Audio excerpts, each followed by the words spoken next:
YouTube and subscribe to our YouTube channel and give us a thumbs up. Now enjoy CineTalk with the one and only CineBros.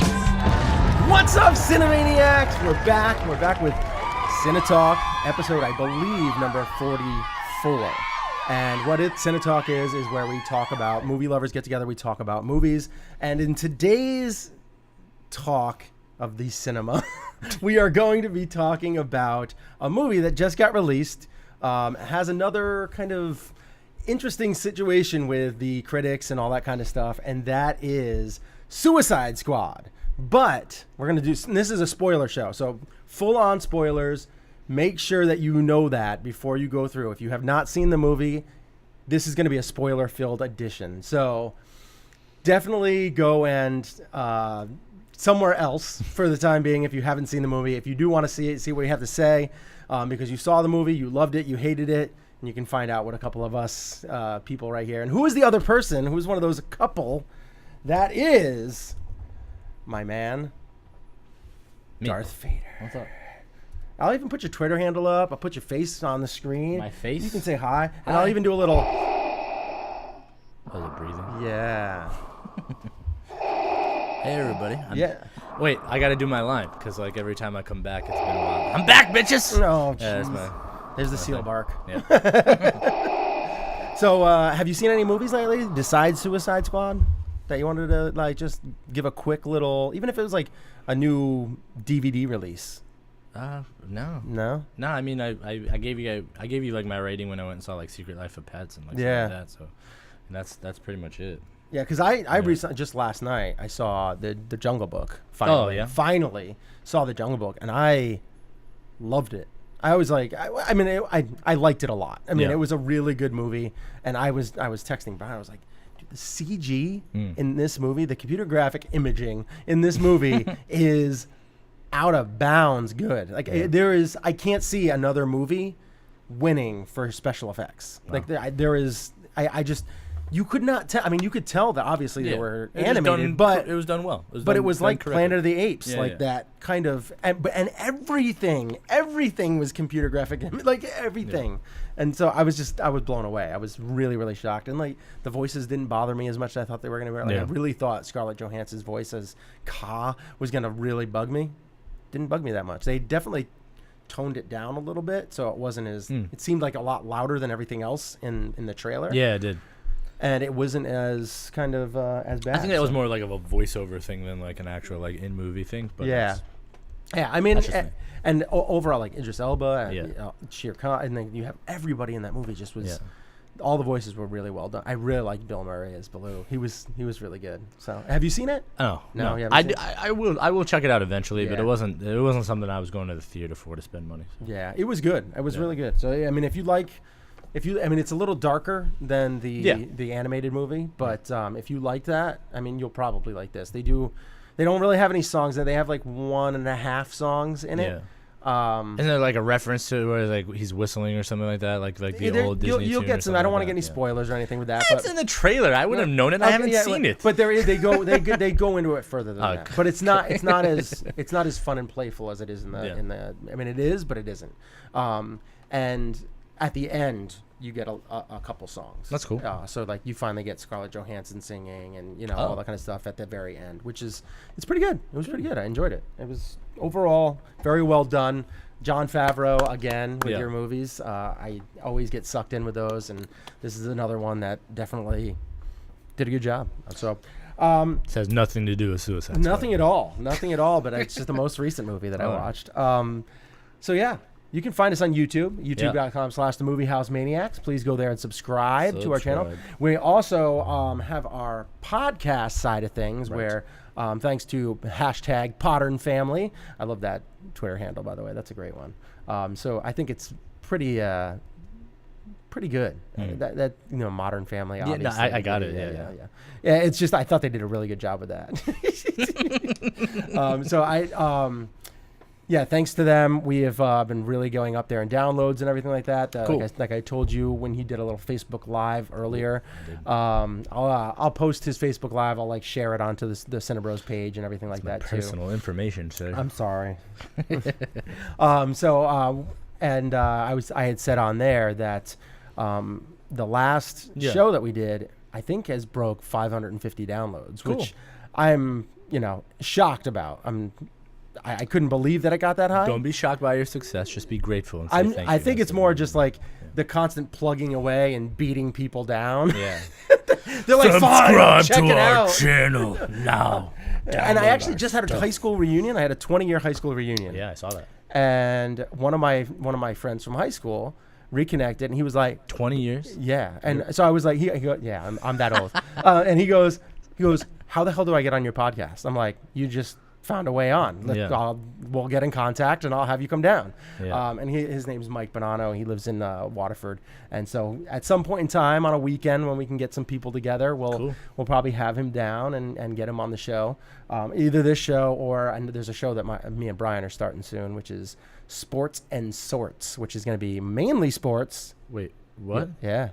So it's mainly sports. I'm the redheaded stepchild of this fucking program. I never get invited to nothing. This is something me and Brian have just been working on. I'm just messing. And I'm too busy. you're too busy.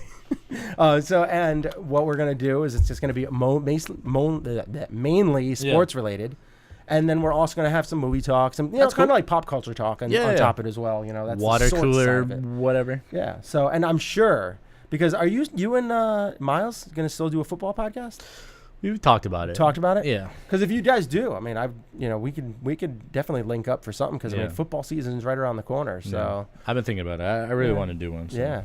I mean, it's not that. I mean, it's really difficult to do. Yeah. You need a microphone and the laptop. And a laptop. Got it. Still, none of this is Suicide Squad. We had to kill time. I have a feeling that it's gonna be hard to fill a full hour. Suicide Squad. We never know until we get there. I guess so. I have been known to be the rambling man, as Brian likes to, the rambling man. That's true. And I will do that from time to time. I'm very good at it.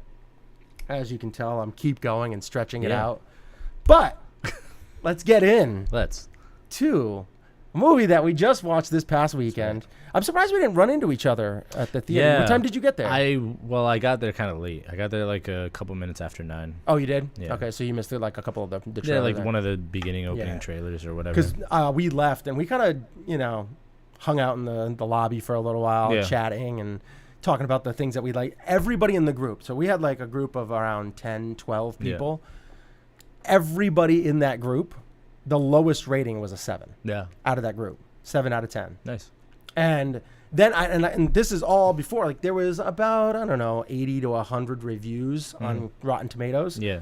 And they had, I think it was at 27% at that point in time. So it was like tied with what Batman vs. Superman is, which kind of brings the conspiracy theory, back around. And like, it's kind of odd that the same score. I mean, I think it's a little lower than that now. I think it's actually like a 26 or 25% on Rotten Tomatoes. It's kind of interesting that these scores are so similar with that little conspiracy theory out there that Disney and Marvel are paying off critics to destroy those movies. And the only thing that I was talking before on the live is that Brian, I had talked to him about it. He's like, it's kind of interesting, but I need facts. Like, I need some serious information in front of me that's real facts. So I went and showed him the certified fresh rating of Iron Man 2, which is one of the worst comic book movies that has been made in the last 20 years or so. And it's pretty bad. It's pretty bad. Okay. It's pretty bad.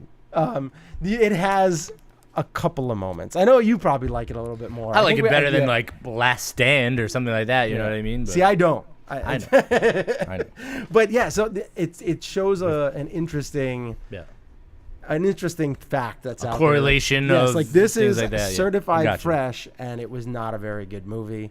Whereas I felt like Batman vs. Superman was a good movie, and Ultimate Edition is a very good movie, and then you have Suicide Squad, which I think is a good movie, a pretty good movie, and still the Rotten Tomato scores are not showing that. It just goes to show that maybe the people that are writing the critics, if they're paid off, then fine, fuck them. Yeah. But even if they aren't, then you need to go and form your own opinions. You shouldn't be a sheep. Yeah. You should go and check it out. If you're interested or you think you might be interested, pony up the money and go see it for yourself. Or just talk to friends that have seen it. Yeah. I mean, like, or trust guys like us to go and tell you to go and see the movie and enjoy it. I can tell you right now, we're not getting paid anything. No, that's true. We have $0. Those internet bucks, boy. Woo, man, they spend like quick. Disney gave me a free coupon for an ice cream at Disney World. So yeah, we definitely have our opinions on this movie. Yeah. I just right off the top, I gave it a 7 out of 10. Yeah. You went 8 out of 10. Yeah. And I think the overall Cinebros rating between the four of us, Brian gave it a 6, I gave it a 7, Chad gave it a 7, you gave it an 8. So obviously the score turns out to be 7 out of 10 for us. And it seemed like that was kind of the rating between that whole group that I was with. And for the most part, everybody I've talked to has liked the movie. Yeah. It's kind of like a rare thing where someone's like, no, I didn't like it because of this and this and this and this. And even then when you find out their score, it's still like a 5 or a 6, which isn't horrible, but it's a hell of a lot higher than like the 4.7 that Suicide Squad's getting for an average out of 10. Yeah. Which is horrible. I don't get it. I don't understand. I don't understand it. I don't know. I can't believe that there's that much of a disconnect. Yeah. I don't understand. So let's get into this a little bit. Suicide Squad spoiler edition. Spoiler. Yes. If you didn't hear that, spoiler edition. It's a spoiler show. And this is up. It's a spoiling. We're spoiling the crap out of this movie. Spoilers. You've been warned. All right. So let's get. What are a couple of your favorite characters that happened in this little film right here? Ooh, let's see. I know you had mentioned in your live feed Amanda Waller. That's fine. But yeah, I'm getting there. I think Amanda Waller, Viola Davis, she absolutely crushed this role. Yes. I think she was amazing. She is stone cold, just a massive heartless bitch, which is awesome because she's heartless and she's carrying around a heart. So like that's pretty funny. But she just absolutely you don't like her, you despise her in like every shape of the. I think it's very fitting that she's carrying around that heart. Yeah. Because she's holding it for someone to control them and threatening to kill it on a regular basis. Yeah. It was amazing because like the way they set it, like the first act of this movie, how they set her up, like, you know, she's like this almost like this like mafia don, like kind of, you know, I got this idea, I want to do something, you know, like, you know, it was great. So she sitting was down, eating, you know, like very over a meal, like very good fellas. You're gonna do this, and this is what I want, you know, like that kind of thing is like, you know, I thought it was really good. Your top 3 or 4 build people, I think are the you know, rightfully so standout performances. Yeah, I think Will Smith did a fantastic job. I think Margot Robbie did a really good job as well. And then it kind of goes to different things as far as it goes for me. Do you want to break down each? I mean, let's go into Will Smith. I mean, Will Smith for me, I thought that this was because it's Will Smith. Yeah. He is the biggest name in this film. I mean, for sure. You could say Jared Leto and, you know, Margot Robbie, but Jared Leto was kind of a side character, and he was a side character in this movie. Yeah. And Will Smith's story, his backstory was him and Margot Robbie had kind of like the biggest backstory, but Margot Robbie's was still kind of affiliated with the Joker. Yep. So it was more like Will Smith's backstory was the most developed, the most, you know, that you got to see on the screen. And you definitely got Will Smith in this movie. But that's not a bad thing because he really... It was still kind of toned. It was still kind of toned down, very toned down Will Smith too, because it wasn't like, you know, he didn't do like the you know, like get all amped up and do like, you know, that kind of like Fresh Prince-y kind of stuff. He did when he was trying to get El Diablo getting going. He was kind of going to, and he also had that kind of like cool demeanor when they were sitting down for the bar together, like kind of like that. You could be like, that's if I was gonna go to the bar with Will Smith, this is how he would act, you know, kind of deal. I don't know. It was him, but not in a bad way. I mean, I felt like he embodied the role, and he Floyd, and it showed that he actually has he had a side to him that, you know, with his daughter, and like even with the relationship he kind of had with Margot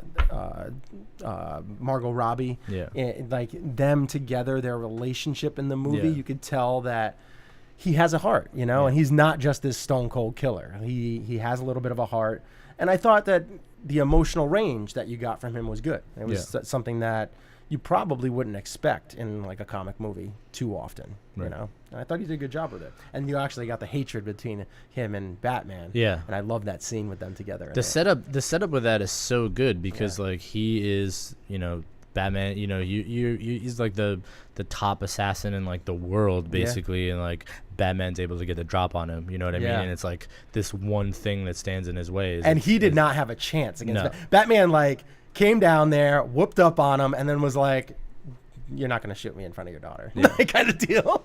And it's just like, it was good. It was a good scene to see. And the chemistry with between the two of them was like so good because like you don't see him in the suit all the time. You see him as this like. I think some of the costuming and stuff that they chose in here was like so good because he's just doing like this little like, you know, like this pimp walk with his daughter and he's like buying her a bunch of stuff, but you know, you can tell that like, you know, even like the setup before that where he's, you know, on a building where he's like talking to the mafia guys like, oh, it's just double it because you're an asshole or whatever, like and like the whole setup of that whole shot is just like amazing. They developed him so well that you don't even like for like pedestrian fans to like come into this movie and to know who Deadshot is, you get a very good semblance of what this character is about. He's insanely talented, but he has this weakness, and it's this kid, and he has this juxtaposition with Batman, and it goes down like that, and so it sets it up him up very well. Yeah, and I liked him so much in this movie. Yeah. It makes me want a Deadshot movie, like a solo Deadshot. They did a prequel or something like that. Yeah, I'm on yeah, board, like totally. showing him how he got to where he was, how he became so good. Because you know there are certain scenes in this movie, like when he's got the gun and he's in jail still, and he's like, "Oh, this is not a real bullet," and he fires it, and he's like, and he's like smelling it and stuff. He's like, "You guys are some sort of stupid," and he's like, and he's just hitting the one spot on all of these things over and over and over again. He gets all red hot. It gets and then just blows through, and it was so well done. It's like a scene that you wouldn't expect to be that cool. Yeah, but you like at the end, you're like, "Oh man, this guy is." And in the scene when they're in Metro City and he's just like lighting all those other guys up because like everyone's falling back because like they're like, oh god, we can't keep like, you know, we can't keep going, and Will Smith's like, fuck you, girl, I got this. And he just goes up there and he just starts taking everybody out. Everyone's like ding ding ding. And this is after Rick Flag was like, oh yeah, I'm a soldier, I'm gonna be in battle, you're gonna be running the other way. Try not to do that. How you cut and run. And sure, and like he goes up there and he does all that shit. He's like, brrr, and like everybody in the theater, you could see you're getting that. Like Brian likes to talk about how his kids, when they're watching movies, he knows that they're really lighting because they start leaning forward. And you could tell everybody in the movie theater is just like, like looking at it and like just really taking that in and enjoying it because he came out there and just destroyed everyone. And it was such a cool thing because at the end he turns to him and he goes, "That's how I cut and run." Yeah, like, so good. It's like a mic. I wish he had a mic attachment for his gun. He could have just been like, that was so good. It was good. So yeah, he was really played well. So what do you think about Margot Robbie? I thought I was gonna like her. I liked her a lot. I thought that the relationship between her and Joker was really good. I love her. For me, she's like top 3 favorite actresses now, and probably for kind of upcoming because she's only been around for the scene for a few years. And for upcoming, she's by far head and shoulders above everyone. She is very talented, can do multiple accents. She is very pretty, and she obviously has some serious acting skills. So I love her. I love her in this movie. We share a birthday, which is nice. But other than that, she is very talented. I liked her in this movie. I thought that I liked the relationship between her and Joker. I didn't like the Joker as much, but we can get into that more. I didn't like the Rick Flag as much, but we can get into that a little bit later. There are certain characters. Stay on task. We're talking about Harley. But they're so one thing in this movie. Like that's something that I had a little bit of a problem with. Like she's always kind of going after Joker in like the comics. To me, from what I remember, the comics and especially the animated series, like she's always trying to go with the Joker. And the Joker's always kind of like, he loves her, but it's a very complicated relationship. He loves her because it's like, I don't know. It's almost like he loves her, but he doesn't. Like at the same time, he's just kind of, he's like that dick, you know, that dick guy in the relationship.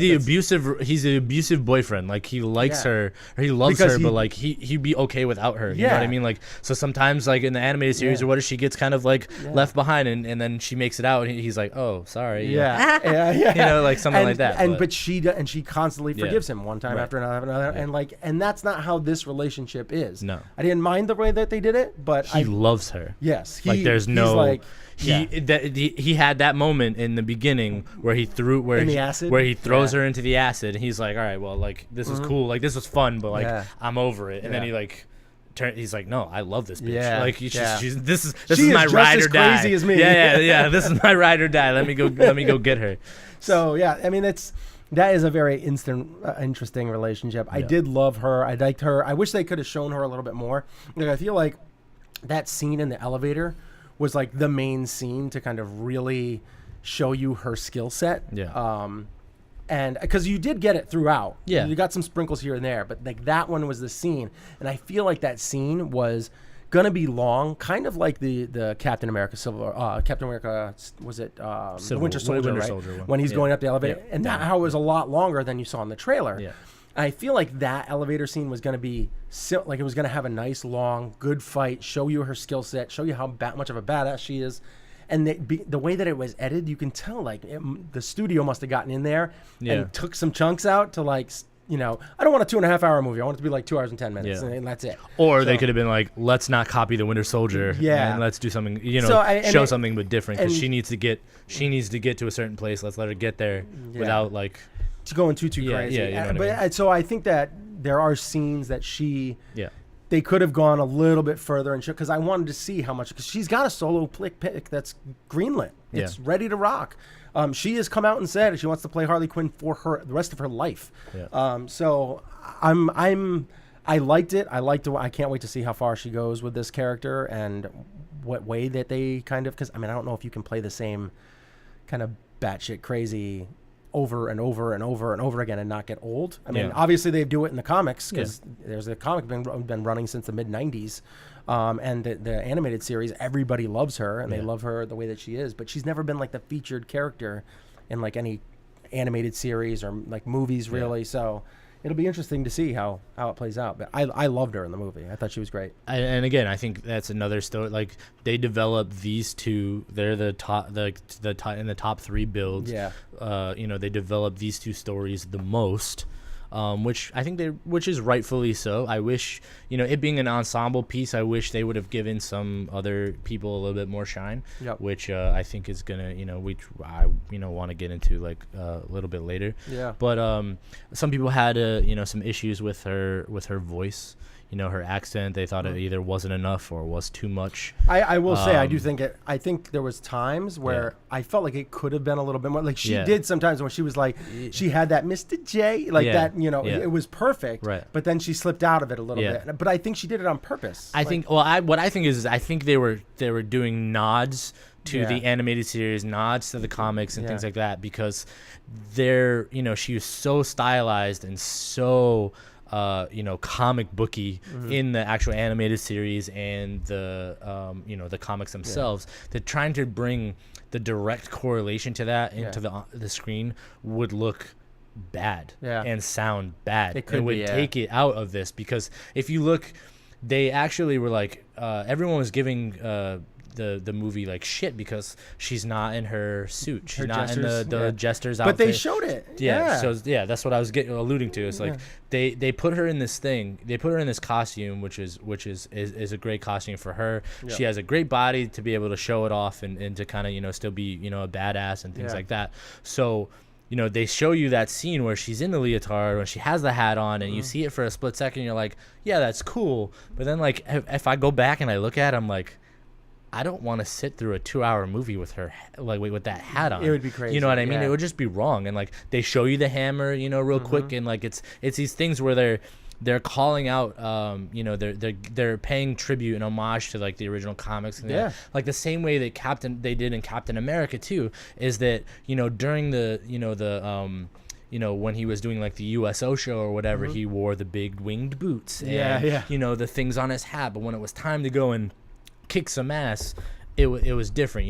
They were had their chance to update it. So I give them big, huge props for that, for sticking to their guns and being like, Deadshot makes more sense that we can have, the hood and, the accoutrement for his, marksmanship and stuff like that. But, updating her look and things like that were great. Plus, it's not a direct adaptation from the Joker. Is not the same Joker, and as we can get into a little bit later. But the Joker is not the same Joker that you're used to, and so you have to update her because she can't be the same Harley Quinn if he's not the same Joker. And that, so you got that. You have that. These are two lovebirds. They love each other. They're both crazy as fuck. And they had to change her look and her style a little bit. But she's still crazy good at being a bad guy. I didn't really totally buy like the whole the part where she is like supposed to turn and kneel before the Enchantress and she goes and like cuts her heart out and stuff like that. Like I didn't really that part to me was a little light. Like I don't think she'd really like.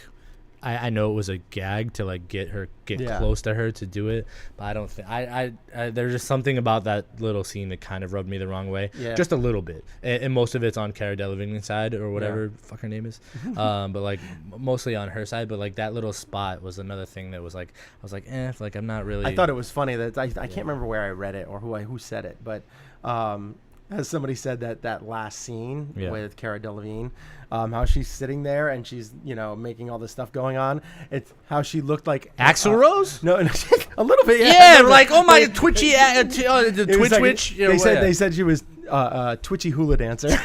It's fucking awful, man. Like we can get into that later too. Oh, I mean, I think that the thing that's kind of crazy. I do think that she's a decent actress.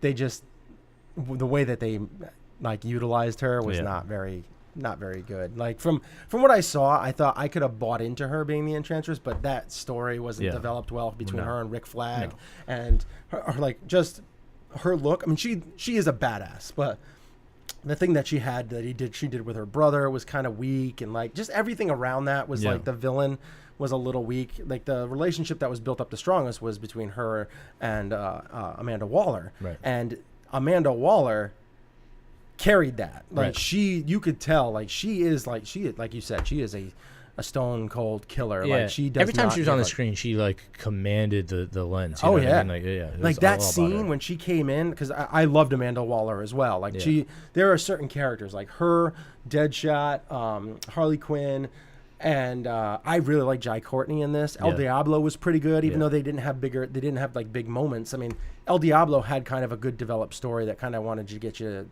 to tear up a little bit, and they did a pretty good job at that. But Amanda Waller, when she was on the screen, like there was a scene where she goes through and it shows you how much of Amanda Waller that she is, and she just starts killing her own agents because she's like they knew they had a chance of dying. Like I'm good. Like she does not zero care. fucks, zero at all. Given, and like Rick Flag's just like, are you kidding me? Yeah, like they're supposed to be, because he's that soldier. He's like, these guys are on our team now, so we have to like, whatever. Yeah, they were on our team. All right, see you later. Let's go. Yeah, casual, casualties of battle or whatever. I will say I didn't really care for how clean and everything that she looked at the end after she's like hanging upside down with all these things in her, so that the Enchantress can. Tap into the whole world, military everything, intelligence, like what she and figure knows out and what's stuff going like on where, and she's just at the end. She's just like perfectly clean, no bumps, like blood no scrapes, or no nothing, just fine, and just walks out. Like that was a little. It almost like, is there a way that the Enchantress like took over her body or something? Because there's no way. Like she probably fell from a height and landed on her back or her head or something. Like she'd be hurting at something. I mean. I don't know. It's a little far-fetched, but that was a minor nitpick. I mean, I guess. I mean, you could really beat that to death, but it's such a small part in the movie. That whole third act you could kind of like really take, a little bit, yeah. Really take some whacks at. Yeah. So where do you want to go next? You want to go to Jared? Well, let's go like one more side character that you enjoyed. You can pick one, then I'll pick one, and then we'll just kind of touch on real quick. Well, yeah, I thought El Diablo's character. Okay, you'll pick him. I'll pick another one. I'll pick Jai Courtney. Yeah, Boomerang. that's fine. All right. Was another story that was developed well. Yep. I love the fact that like you see why he's so hesitant to use these great powers that he has. Like he's able to command this fire and do everything like that. I think the story about his family and things it's really well developed. It did want you were tugging on your heartstrings. Yeah. Because why that like he was blessed or cursed with the power or whatever. Yeah. Didn't necessarily want it, but he couldn't control it, so bad things happen.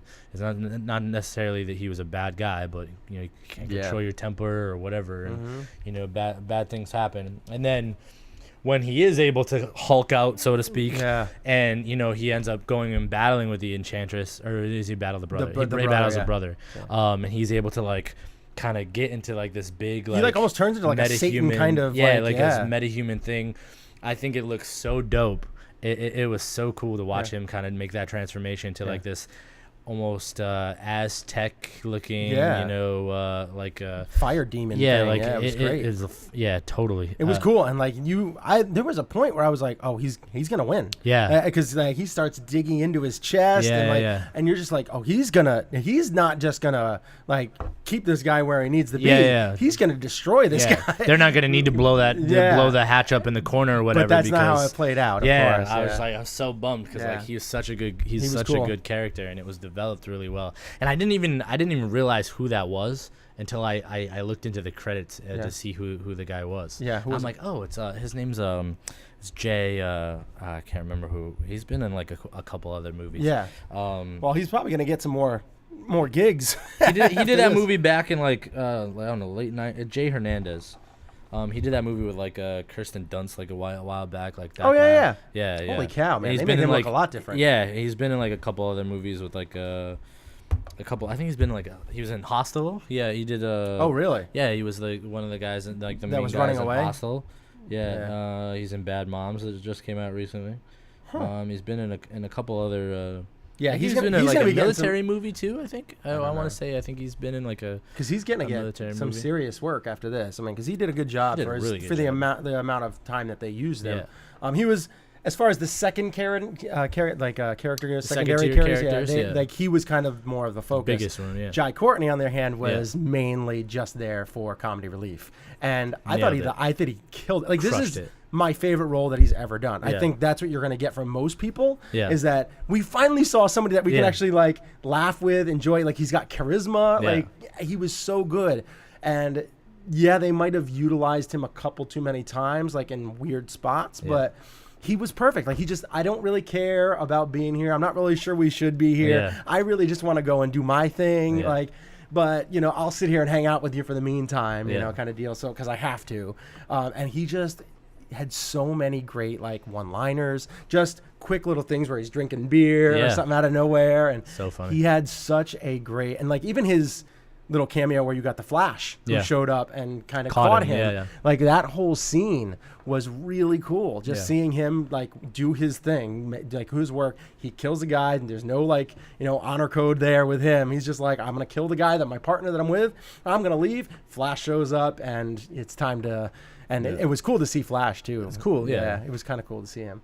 So I really enjoyed his character. I thought that he was utilized well, not enough to merit a movie by himself, but I could see him being another secondary having some cameos in like a different movie or whatever, or like you'll see maybe in a Flash movie or something. Maybe that'd be kind of cool to see him go head to head with Flash. I mean, he's such a comic relief guy. Like you would need another villain like as your main villain in the movie, but he could be kind of cool to have in there. So I'd like to see him. It was fun. Yeah. All his lines, I think, they all landed really well. Even when they were a little forced, they were still funny. Except for maybe the ending, like when he's going back in the cell, he's like trying to talk to the female guard. Like by then I was over it, you know what I mean? But like when he's coming out of the bag and he's just like does like punches the first person he could see. I can't believe they had him in a duffel bag. Yeah, it was amazing. It was amazing. It was so good. It was really, really good. Yeah, very good. A couple of my letdowns for the we're going to a couple the things. Yep. Was Killer Croc. And not because you disliked him. Not because it wasn't done well or whatever. I think his accent, was real forced, and it was like really. They just edited it like it so much. Yeah. You couldn't even tell who was in there. Right. Because the guy that was in there is a really great actor, and his name's Adewale, and he's been in like Lost. He was on that show Lost. Oz. Sorry, he was on Lost. He was on Oz. Yep. You've seen him in a bunch of other movies. You can't even tell who that is. No, you know what I mean. And like, he's a great acting talent. You could have put a fucking stuntman in there, like, and just did the things that he did, because it's like a CG big like dude. Well, not only that, but they didn't really use him a lot. Yeah. So like, and I was really waiting, because I had read an article. I can't remember who it was from. Brian sent it to me. And he was like, "Oh, this gives me some promise that the movie's gonna be okay." Yeah. And it might have been like comicbook.com, one of those sites, and I read it, and the guy was like, he loved the movie. He was like over the moon about it, and he was like, "Oh, and the Killer Croc gets such a cool water scene," and I was like, that water scene wasn't that great. It could have been a lot better. Yeah. I was hoping for something kind of really cool to see him actually do some work in the water, like going up against somebody. Like the other guys are struggling or whatever because they can't, but he's just like fucking chilling down there. He's like, I live down there. Yeah. What was that line? He's like, where is it? It kind of stole like a line from Bane, kind of is like, I was born down there. Yeah. He just lived and he just gets on all fours and crawls in, and like, and I would have loved to seen something really cool happen in there, whereas like, you have some of those evil guys that are down there, like swimming, you know, and he's just ripping them apart, you know, and doing all this kind of stuff, making it cool. Like pan out a little bit and show him doing some work down there rather than just kind of swimming trying to get to the bottom. Batman vs Superman had a better underwater scene than fucking Killer Croc. You know what I mean? It's like you could do better. Like you should have done better. Yeah. I think you did a disservice to the actor, and even I know it's an ensemble piece, so like people aren't going to get as much shine. But it wouldn't have taken that much to just pan out and give show him a decent work. Yes, he got a scene where he got to be down there and do his thing and be a part of the team, but still, like you could like his face, he's one of like the metahumans or whatever. Is one so, of like, he could have fucking just been he's better. One of those guys that Batman has a hard time with because he's so brute and strong, and just he is in an element that we are not that great in. Like we move a lot slower. We are doing a lot of things. We can't hold our breath that long in water. He has that element that is just I would have expected a little bit more in that scene. It's a great casting. They just misused him. Yeah, I agree. And one of the characters I will say that they really misused is Rick Flag. Yeah. I think that you would have gotten a total different Rick Flag if they got Tom Hardy to play him like they originally wanted. And instead we get I don't even know what this actor's name is. I can't remember. But he I didn't like the accent he had. I don't even know if it might be his real accent. I didn't like it.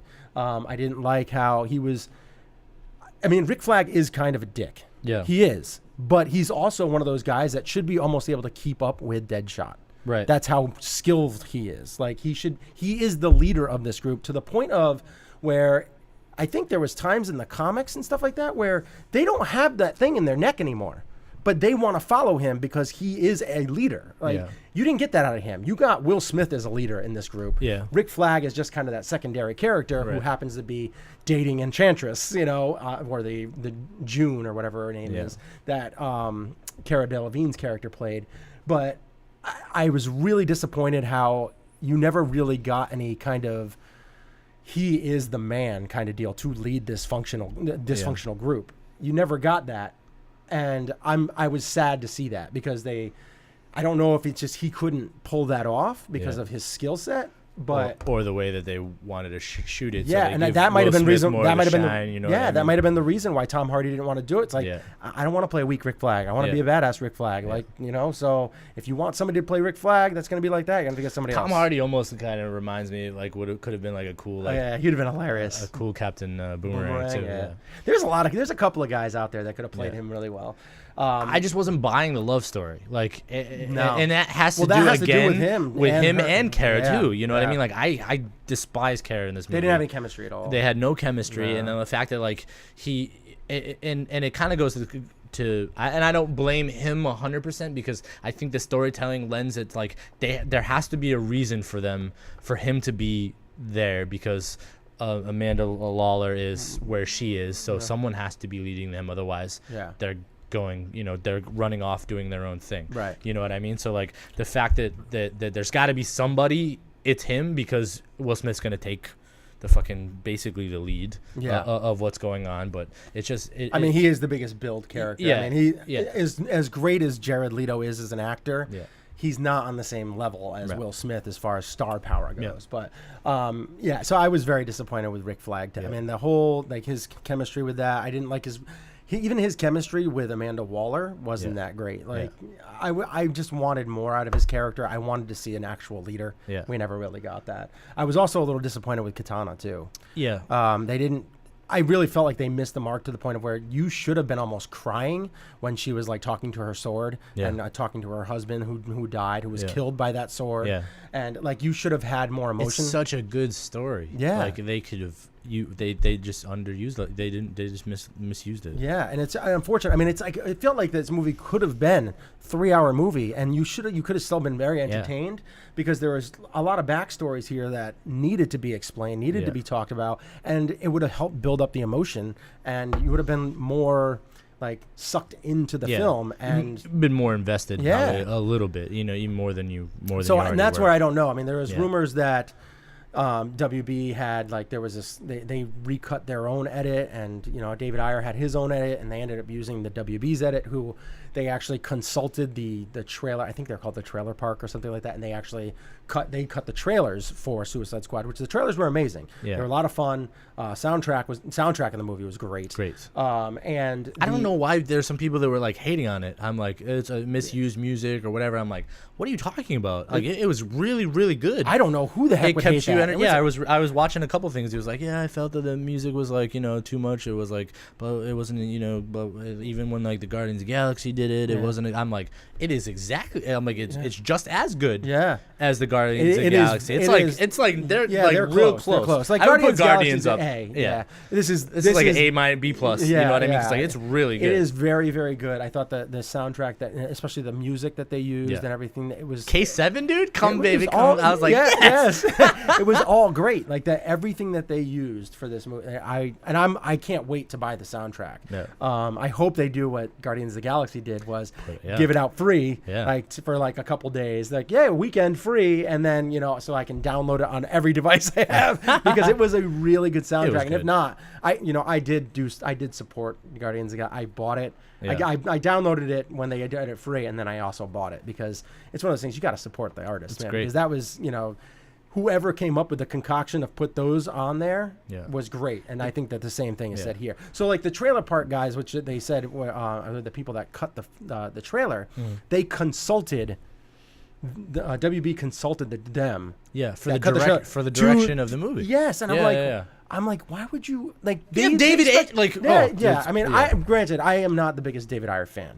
I think that he has never made a movie for me, like directed a movie where I felt like the whole thing was even and played out well. Like I felt like he missed a mark in Fury.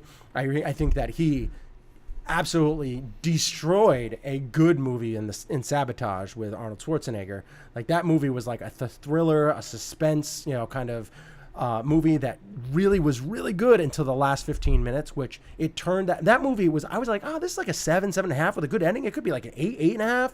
And then that last 15 minutes took it down to 2.5 for me because it took such a departure from the film that you were getting all sucked into. And then it changed tone and did something totally different at the end. And I'm just like, that was horror. So like he always does something that rubs me the wrong way. And that's why I feel like, I do feel like he missed the ball with the Joker a little bit. Like I did like, and it's granted, it might take me a little bit of time to come around to Jared Leto's Joker. I know they're trying to do something different, making a little bit more of like a mob boss and still kind of crazy, but I don't like the fact that he has a weakness. The Joker doesn't have a weakness. He is pure chaos.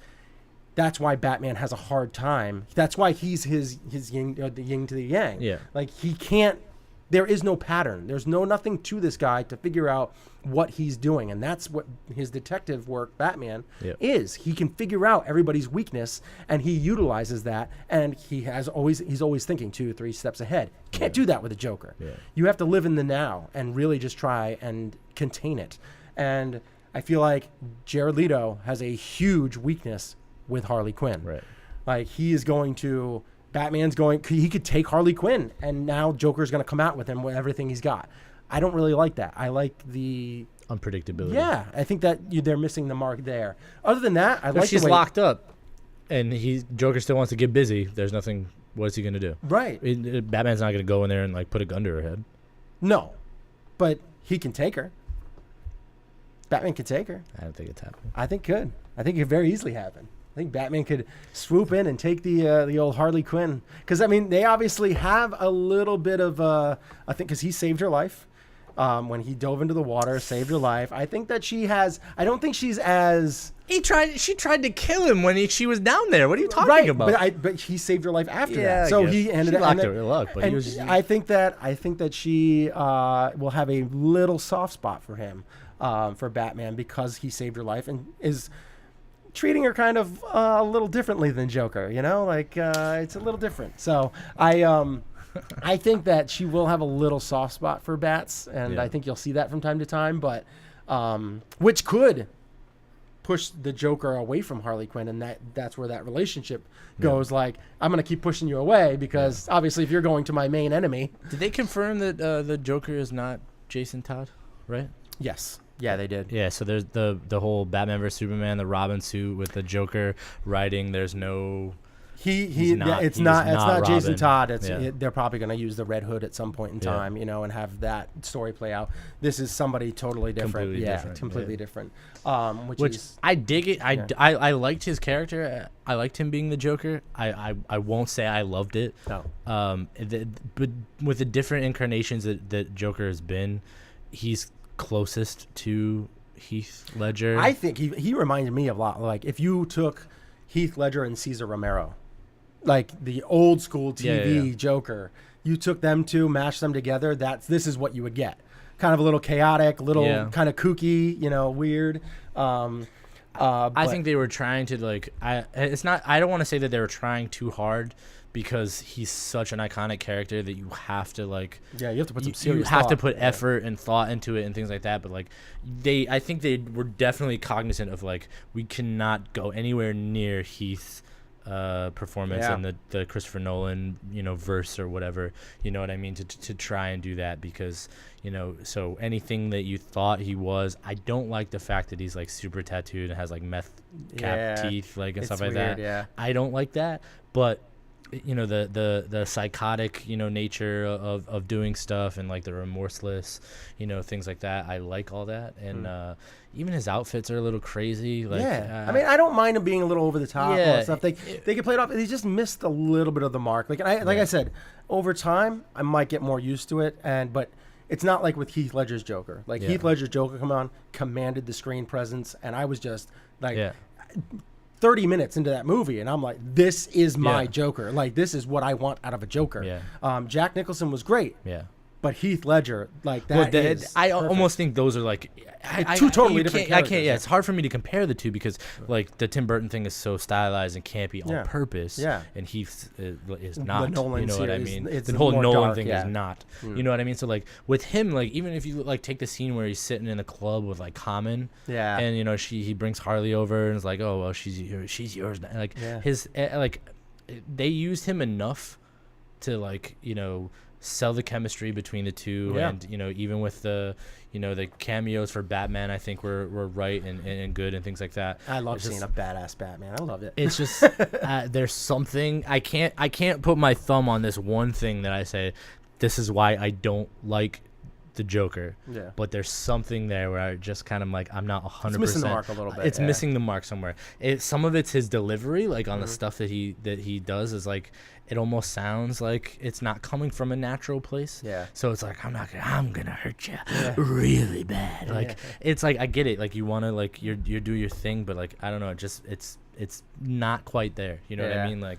He's missing the mark a little bit. But I mean, it's not to say that the next movie he comes out and destroys it. Like, I mean, it wasn't bad. Yeah, it wasn't bad. It wasn't great. That's what we're saying. It wasn't great. We're nitpicking a little bit, but like totally. if we had to say, the Joker is such an iconic character between Jack, Cesar Romero, Heath Ledger, Mark Hamill in the animated series, all of those people that played the Joker over the course of the time. Like, it's not. I mean, it's not the worst. It's not the best. Right. So I'm looking forward to see what he does in the future. But what did you think that they missed the mark? The story with the Enchantress. I know that you were saying how you didn't really care for her. I think she's a complete miscast. Yeah. I think the still imagery that they did before the movie, when she's Enchantress, I think she looks badass. Yeah. When she's June Moon or whoever the fuck her name is, I think she's awful. Yeah.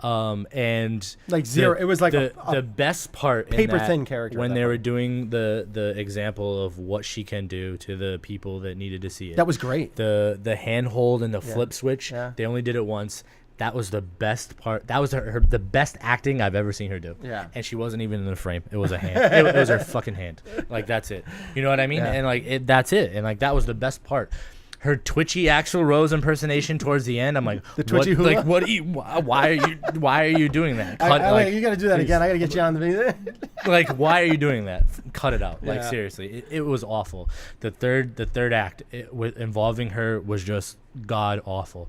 And I wish they would have actually used like an actual person as her brother. Like she corrupted the guy and turned him, and I get that or whatever, but like you turned into like animated this big, like CG thing. Like, why? Like, if you want to give him like the CG stuff when he needs it, just pick an actor that's huge. Yeah, just like pick a bigger dude and like go with it. Like, I thought there's people out there that look like Ving Rhames. I thought or they could get like an MMA guy that doesn't have to like really do like a whole lot of acting. Talk at all. Yeah, he didn't really. And even when they're talking, they're very like emotionless almost. Yeah, so like when that, I really thought that Common was going to be that guy from before the thing come out. Like, I thought he was going to be like that. He had such a small role. Yeah, I was shocked. Like, he's a good actor. Yeah. So like that's why I thought, I'm like, they're going to let him be like one of the big bads or whatever with that. So I was just really thrown off by the last act with her being like the main villain. Like, I get that she was trying to break away and do her own thing, but I was just like, that's where you're missing the mark for me. Like, with that, it's like she's making this big war machine that she's going to take over the world and do all that stuff, and it was very Ghostbustery. Yeah, like it was like that, like the thing goes shooting into the sky, all this chaos and the garbage that's flying around. Like, it felt a little bit like Ghostbusters to me, but at the same time, they showed how powerful she is. Yeah. But as the main villain just kind of fell flat a little bit. Yeah. I think so too. Which is unfortunate. But I mean, they just kind of wanted to show all the characters get together and all that kind of stuff, and showing them as a team. And I get that. And like their mission to like their first mission to like team up was to go rescue Amanda Lawler, basically. Right. I didn't like that either. Yeah, it is what it is. They missed an opportunity a little bit there, but they're not. But to defend that, they're not the only ones that have done that. No. Marvel has put out some a lot poop villains. Yeah, a lot. Yeah. I would say majority of their movies have kind of crap villains. I mean, they took one of the greatest Marvel villains, in my opinion, and Ultron, and totally just like horrible. Like I don't even want to get into that. Yeah, I know. Anyway, but what did you think? Because there was an after credit scene. Yes. I thought it was going to happen during the movie. I was hoping that it was going to happen during the actual get together between Amanda Waller and Batman. Bruce Wayne. I mean, so you had those two characters. Yeah. I was waiting for I know who you are. Yeah. Well, I know who you are too. Yeah. So, and I know what you got going on. Yeah. And I was waiting for it. They did it. I felt like they could have done it a little bit better for Batman / Bruce Wayne. But, this was a Suicide Squad movie, so I know. But like how, Amanda Waller comes in, you should stop working nights. And he's just like, well, let my friends take care of the stuff that you got going on. Yeah, my friends. I know that you have this Suicide Squad thing going on. Take it easy over there, Amanda. Like, and I think a lot of people missed out on that. I think that people just thought like, oh, she knows who Batman is. Like, that's all that they took out of that. Right. When there is, like he said, let my friends take care of this. Yeah. Don't worry about your friends doing this stuff. Yeah. We got this. And, so there was kind of, he knows what she's doing, she knows what he's doing, and there was a little of that wink and nod kind of So I like that, yeah. but it could have done a little bit better. Here's what I think should have happened, because it's not. If this movie came out maybe 3 weeks ahead of what it did, mm-hmm. I would not have a problem with the end credit scene. Right. I actually have a problem with the end credit scene because the Justice League trailer already came out and I already saw it. Right. You know what I mean? Yeah. So if this is happening first, put the end credit scene as part of the Justice League trailer, and you give me the part where he's in there talking to Aquaman. Yeah. As the end credit scene of that. I'm jumping off my fucking seat, going bananas. Yeah. Because that was the best part of that, where he's like, "Oh, I hear you could talk to fish." Yeah. You know, whatever. And he like turns around, boom, fade to black. That'd be done. You know what I'm saying? Yeah. But like, because I had already seen the Justice League trailer, I already knew he was going out trying to recruit those guys and doing all that stuff. So that to me was a wasted 2 minutes. I agree. Yeah, I mean, it wasn't a wasted 2 minutes for me, but I liked it. Yes, I like to see the chess match that was going on between the two of them. Where Batman still has the upper hand on Amanda Waller. I dig that. Yeah. But it was. I say it was a waste because I already knew he was doing that. Right. Because I saw the Justice League, the Comic-Con trailer or whatever, you know what I mean? So like, show me something different, because you know it's coming out. It's gonna get released afterwards. I bet you Amanda Waller doesn't even know who Batman's friends are yet. I think that she knows that he's Batman, but I think she was kind of like taken aback a little bit by like, wait, who are your friends? Yeah. Like, what's going on? Who's she has that list of. I think she has that list of. She has a list. Yeah. She has a list of metahumans and all the information that they have. So I think she can put two and two together. I think he got that stuff from her. Yeah. On top of the stuff that he got from Lex and stuff like that. Yeah. I think he got a lot of that information about where he might be or whatever from her as well, the military intelligence side of things or whatever. So like, I think that combo was that. But that's what I'm saying. It's like you missed an opportunity there to like.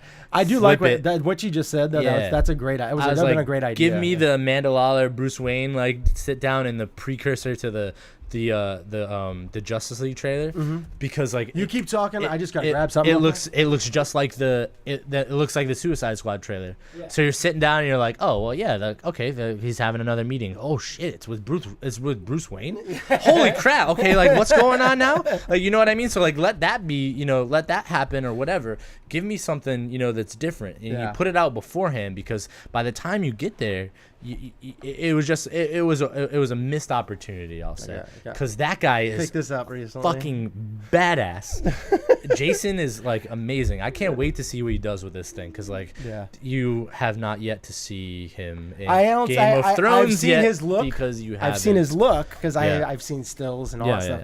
And I've seen him act. Yeah. But I'm looking forward to his performance. His look in the trailer was really cool. Awesome. The way his eyes looked and it, like I was like, and I loved the kind of back and forth between him and Bruce Wayne. Even though you could tell Bruce was like, oh, this guy's freaking strong as hell. Yeah. He still had that look on his face, like he had that Bruce Wayne kind of mannerism / Batman kind of mannerism. Where he's like, so I hear you talk to fish. Like, and he's like kind of smirks, and it's like, that's so Batman. Yeah. I love that. Like he's just sitting there, like, because he's like, he probably thinking to himself, I can get out of this if I want to, but you're pretty strong.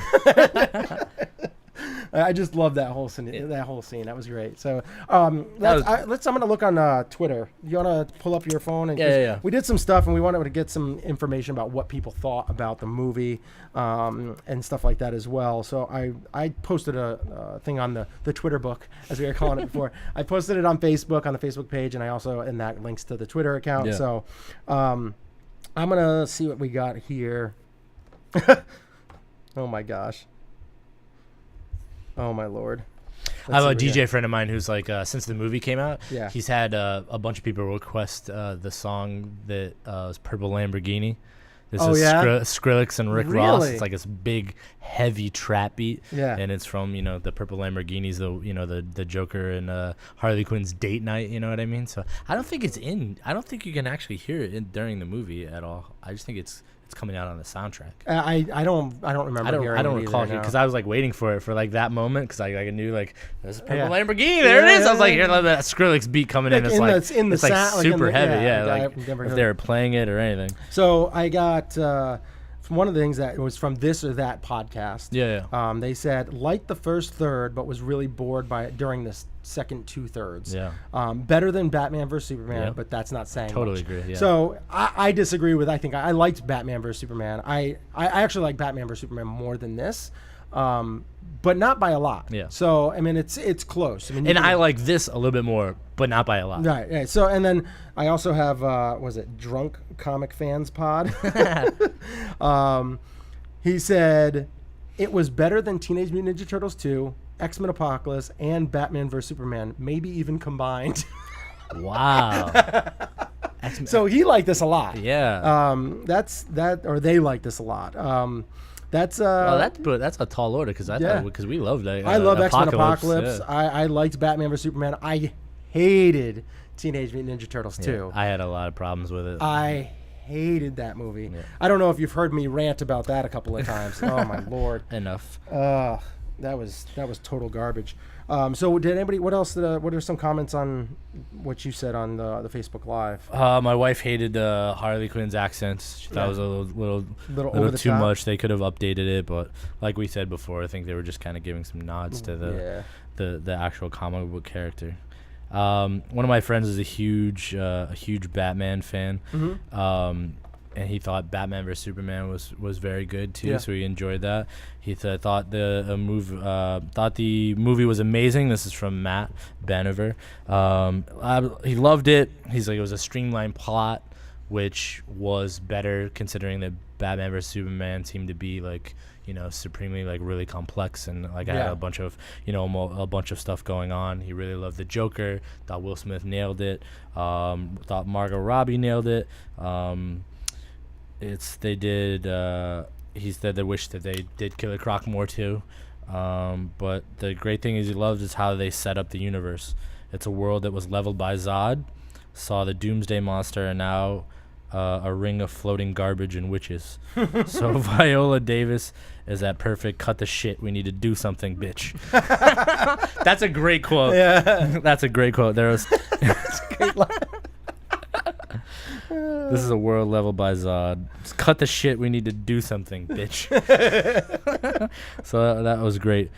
Yeah, a bunch of people I know that really dug the movie that were up to that were harder on the critics, probably that not harder on the critics, but like didn't understand kind of where the critics were coming from. Right. So one of my friends, Lou, he said hands down it's the best DC film other than The Dark Knight. What's that? This is hands down the best DC film other than The Dark Knight. Wow. And he's like, I like the way that the Joker is unpredictable and psychopathic. Mm-hmm. Psychopathic more than unpredictable, but yeah. Every time he was on the screen, I felt a sense of horror with fear or terror, and no other Joker made me feel like that. Wow. Good movie. Yeah. And Chad thought that he loved the Joker too. The relationship was okay between him and Harley, but people should have known we weren't getting the comic book version. Is that C-Diz? Of it? Yeah. That's Chad's participation on one the other day. All right. So and on all the scores that the people that are commenting on my feed were giving like the ratings, were all pretty much spot on with what kind of like our average ended up turning out to be. Yeah. Somebody gave it a 7, somebody gave it a 7.5. So yeah, we are Brian gave it a 6, I gave it an 8, so that averages out to a 7. You know what I mean? Yeah. And like why? Like I'm the highest one, and like the reason why I did that is just because I gave Batman versus Superman like a 7.5. And I thought it was better, so like I had to give it that. Right. I gave Deadpool like an 8.5, and I didn't think it was as good as Deadpool, so it had to be somewhere in between. So like the 8 was there for me. Did I have bunch of problems with this movie? Yeah. Did I have problems with Deadpool? Yeah. Did I have problem with Batman versus? I have way more problems with Batman versus Superman with this. I thought this was way more interesting. Yeah. I can't stand Henry Cavill, or I think Amy Adams is garbage and as Lois Lane. So the fact that there's like some cool ass people in here, like I dig that a lot. Wow. Suicide Squad sitting at 26% on the Rotten Tomatoes. That's awful. I wish I had I want to see what the what the average rating score from the average person is. Can you only see it on that? Yeah, on 72%. On So that, I mean, that's a It's 7.1 on 7.1 out of 10 on IMDb. 72% to 26%. Yeah, that's a huge difference. Yeah, that's almost 50 points. And they were doing the same thing happened with what you call it too, Batman vs Superman. But that's like that came down. It came, yeah. I think the people started. It happens all the time where people start jumping on the bandwagon. Yeah. Of, oh yeah, it's horrible because everybody's saying it's horrible. Yeah. Like have your own. Yeah, that's why. And it's like and as far as that, I mean, that movie was not horrible. No matter what you say, I mean, Chad likes to say it's horrible all the time, and he's just fixated on that whole Martha scene, which that. I get why people think that that's stupid. Yeah. It was kind of dumb. It is dumb. But there were scenes in there that I disliked a lot more than that scene. Yeah. I understood what they were trying to go for. It didn't work. Yeah. But I understand what they were trying to go for. I don't even have to get to the movie. Yeah. The trailer just threw me out of it from the beginning because you revealed the third act. You revealed that it's not a Batman versus Superman. It's a Dawn of Justice. That's what it is. So that was and that one's I think sitting at like 65% for the audience score. And 27 for. I mean, that's a 40%. It's a huge. And this one's almost 50. I mean, that is astonishing how much of a disconnect there is from that. I understand. Yeah. The plot and the story is a little bit weak. Yeah. But overall, it's a fun movie with some very very cool and interesting characters. And some of the other characters are not so great, but I think the good definitely outweighs the bad. I think so too. And all the like. All the movies coming up that are, the trailer showed for that. Like, I'm psyched for about like 90% of all the trailers that they showed. Like Doctor Strange. You got that looks like it's gonna be such a mind. Like it reminds me of like Inception. Yeah. But But this is all done with CG. Yeah. So it's gonna not be as cool. Yeah. I don't know. I was so looking forward to that, and now like the way that they're doing it, I'm like. This is gonna be a 3D nightmare. Yeah. Like I just feel like I'm gonna be looking at. I'm gonna like have to keep taking my glasses off, rubbing my eyes, and putting them back on because there's just gonna be so much crap going on. You have to make sure you sit like far enough back. Yeah. Oh my gosh. Because like if you don't want to sit like too close, especially with 3D stuff, because then you feel like you're missing. Your eyes are working way too hard. Oh. Yeah. So I'm a little nervous about that. Do you think he's gonna have one of the stones? That's what the power comes from. I don't know. I doubt it. I doubt it. Where's the other stones coming from? The Infinity Stones coming from? I don't know. You think he could. I mean, Ragnarok's gonna get one. Thor's I think gonna have find one there. Yeah, I think you might find one there. I think you're gonna get, what's her name? I'm drawing a blank right now. Quirky girl who's gonna be playing Captain the ancient Marvel? one. What? What's her name in Doctor Strange? The ancient one. Oh yeah. The girl. What's her name? I am. Oh my God, she's such a weirdo, and I always remember her name. People are probably screaming at it's this woman right here. Yeah. Is she in Lord of the Rings too, right? Like, is she? That chick. We've talked about her before. Yeah. Oh, a million times. Yeah. And I always, whenever I see somebody that doesn't look like they're from this planet, I always reference this woman. I can't remember her name right now. It's driving me crazy. Keep going. So anyway, the Tilda Swinton. Yes. So her, maybe she has one. She's not in Lord of the Rings. She might have one. Yeah. She might have one of those stones. Yeah. It might be locked up somewhere there, and that could happen. A Fantastic Beast, and that movie is also shaping up, looking really good. It's fandom, man, because like all the fandom movies, because like when they're playing there, it looks good. Yeah. The new Harry Potter book came out, so that's a good time for it to be relevant. I'm a little worried about Colin Farrell being in this movie because like I don't really buy him as a serious actor. No, really. I heard he was great in The Lobster. Yeah, I haven't seen that yet. Yeah, so I haven't seen it. I do want to kind of check that out because I know a lot of people have been kind of raving about it. And stuff. Yeah, I don't know. There's something about Eddie Redmayne. Yeah. That his voice bugs me. Yeah. And it's taken me out of the trailer. Like every time I watch the trailer, when I hear him speak, I'm like, it's freaking Eddie Redmayne. Like every single time, I'm like, like, I can't get past it. It's Eddie Redmayne. I haven't seen the Stephen Hawking movie. I didn't see it. It was good. I feel like maybe it's because I haven't seen enough of his work. I just feel like he's being forced. Like the Hollywood machine is just like pushing him into everything. You know I can say like him and like the same way they did with Jennifer Lawrence. You know what I mean? Like they're gonna push her into a bunch of stuff. You know what I mean? Like kind of do that thing before you may not be I think ready she's for better it. Than him. That's true too. Yeah. I'm not saying that. Like The Theory of Everything was a great movie. He knocked that role out of the park. But it feels to me like he's playing like almost the same character, like differently, obviously a little different, but like he's kind of that quirky weird guy in this Fantastic Beasts and Where to Find Them. He was kind of a quirky weird guy who turned into a transgender. So he's like a in The Danish Girl. Jesse Eisenberg. Like, a little bit, yeah, a little bit. Like he's just like he's getting a lot of credit, and I see very similar performances in every role that he plays. Like he's always kind of that quirky weird person, and his voice just drives me crazy. But he's such a nice guy, and I like him. I want to like him more. I know he's talented, but it's just there's something about him that just takes me out of the trailer every single time. I think it's the Hollywood, I don't know, the Hollywood machine, man. It's like it might be. I like you love it, and I hate it all at the same time because it's getting behind things that I want to get made. So these comic book movies and these things, these anti-heroes and this fun stuff that's getting made. I'm all for that. You know what I mean? That's cool.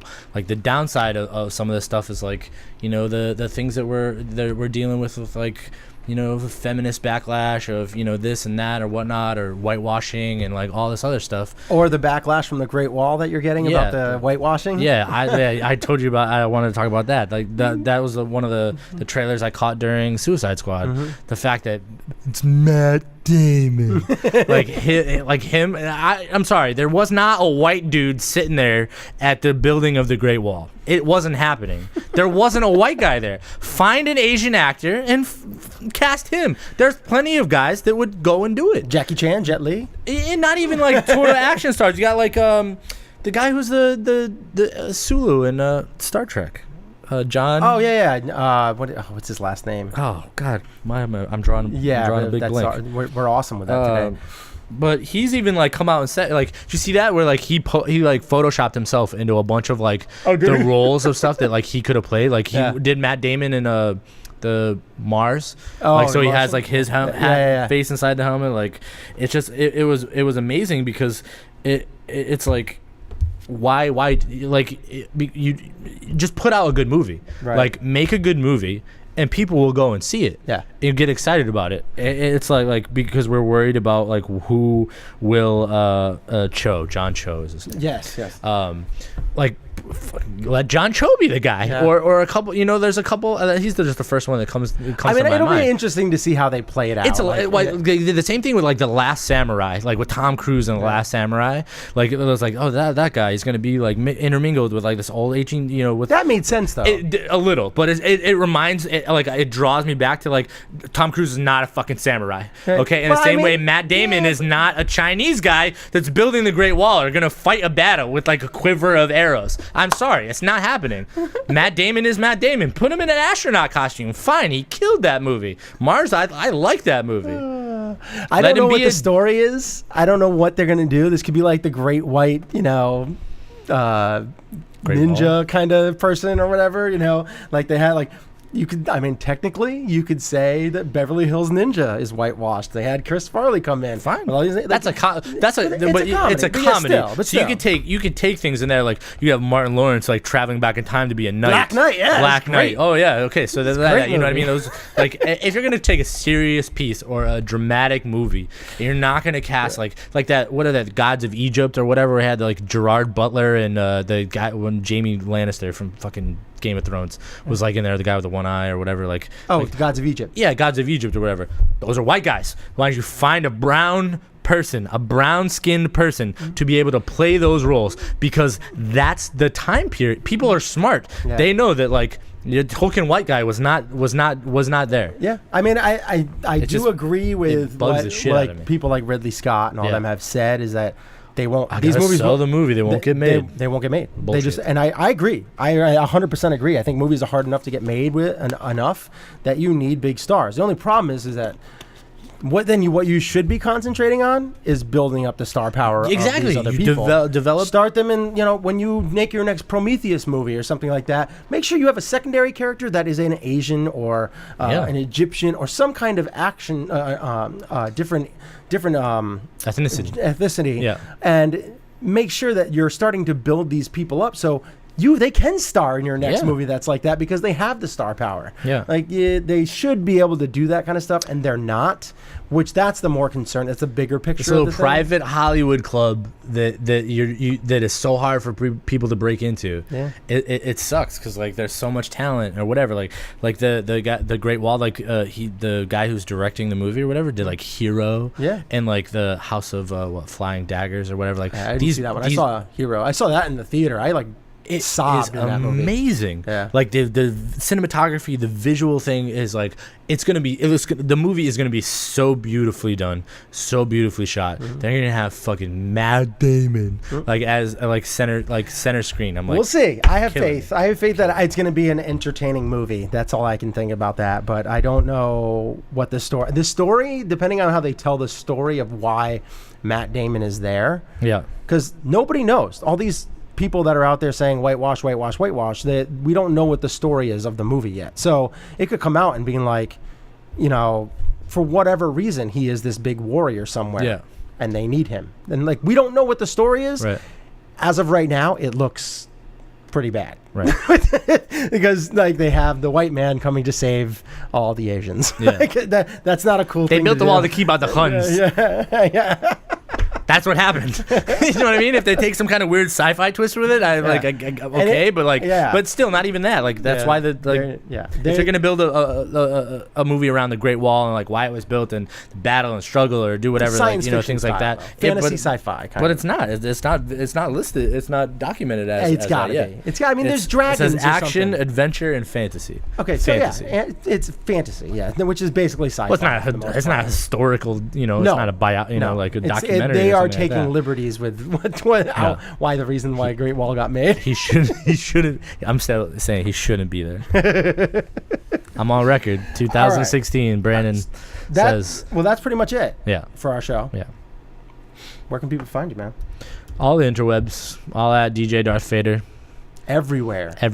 Darth Fader. Fader with an F. With an F. I know I play that Vader breathing, but he is Fader. Darth Fader. Yeah. Because he is punny like that. Yeah. It happens.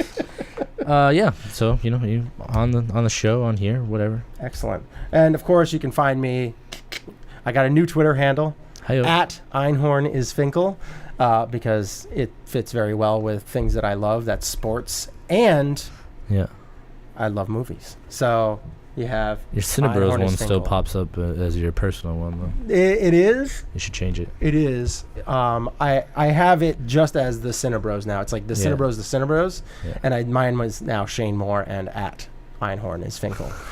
So it is what it is. It happens. You got some social media linking to. I have it's undo ridiculous. And redo or whatever. It's been such a because now I'm like trying to be so involved on social media to try and help the show grow and all that kind of stuff, and it's just it's like nonstop. It's like I'm constantly contacting people, talking with people, and it's like my thumbs are cramping up, and I have to voice text, and then of course that gets all wonky. Who does that? Jesus, it's ridiculous, horrible. But anyway, we hope you guys enjoyed the show of Suicide Squad, our spoiler edition. Yes, sir. And a couple of the things that we talked about. Hey, and we did. We talked for an hour and 15 minutes. Yeah. It says 17 minutes. Hour and 17 minutes. Yeah. It's pretty good. I told you we could do it. With ease, apparently. Yeah. I was like, man, I don't know if we're gonna have an hour worth of, but and we didn't even talk about everything. No. We got into most of it though. Yeah. That's good. Good point. That's good, I guess. All right, guys. Thank you guys for watching or listening. If you're listening, please don't hesitate to go and rate us, review us, all that stuff on iTunes. You can type in CineTalk and we'll pop up. Type in Cinebros, you might find us. Type in maybe even the Movie House Maniacs in iTunes. You might find us that way.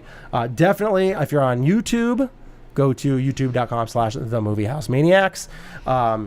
Obviously, CineTalk with the Cinebros. That's what this show is.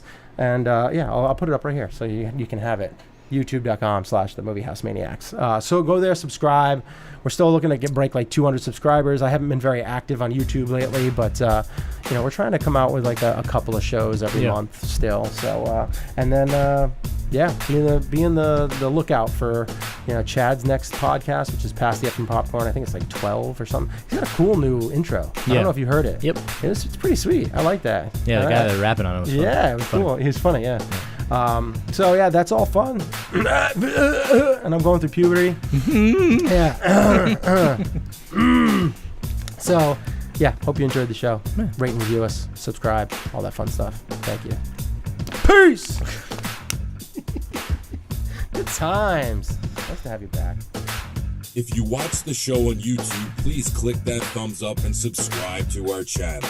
If you watched on iTunes, please rate and review us. And thank you for watching.